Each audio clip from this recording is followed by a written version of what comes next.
Tiffany. Tiffany je čašníčka v reštaurácii u Gazdu. Robí tam už 8 rokov.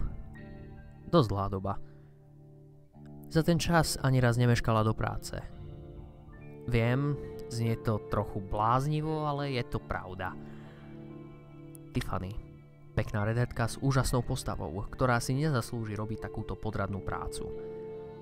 Sama chcela byť právničkou, ale už ju nezobrali 5. rokom, čo je dosť smutné. Raz sme sa tak rozprávali. Tiff, máš nejaký plán na večer? Opýtal som sa nesmelo. Tiff sa na mňa zahľadila prekrásnymi očami azúrovej farby a povedala: Nie, ak máš niečo v pláne, rada sa pridám. Malé víťazstvo.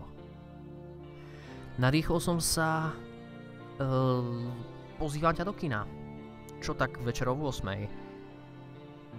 Ona sa usmiala a povedala: Super nápad. Šichta nám prešla a ani som sa nenazdal, bolo 7. Najvyšší čas, aby som sa obliekol. V tom mi začal zvoniť mobil. Prešiel som mojím skromným jednoizbákom k stolíku s mobilom. Na displeji svietilo meno Tiffa. Zdvihol som. Tiff, deje sa niečo? Nič. Ostalo ticho. Tiff, si tam? Zložila. Nedalo mi a zavolal som jej naspäť. Nedvíhala. Začal som kráčať po byte, bol som nervózny, mobil stále v ruke. Zadrnčal. Tiff? Zas nič.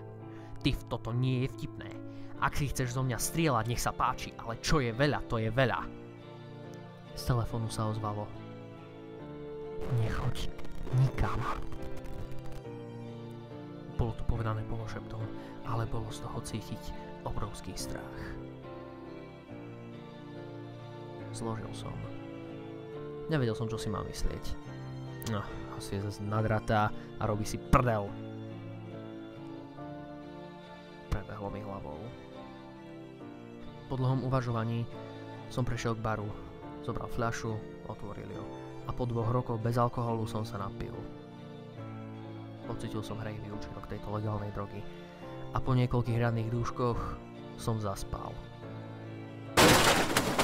Zobudil ma buchot. Pokúsil som sa podstaviť, ale moja mysľ bola utupená. To, čo som uvidel, bolo ako z nočnej mory. Predo mnou stála Tiffany, ale bola iná. Mala vráskavú tvár, jej skvelá postava bola preč a nahradzala ju kostra obopnutá kožou. Cez seba mala prehodený čierny plášť a v ruke, v tej kostnatej ruke, mala kosu, o ktorú sa opierala. Podišla ku mne a zašepkala: Tvoj čas nadišiel. Musíš splatiť dlh.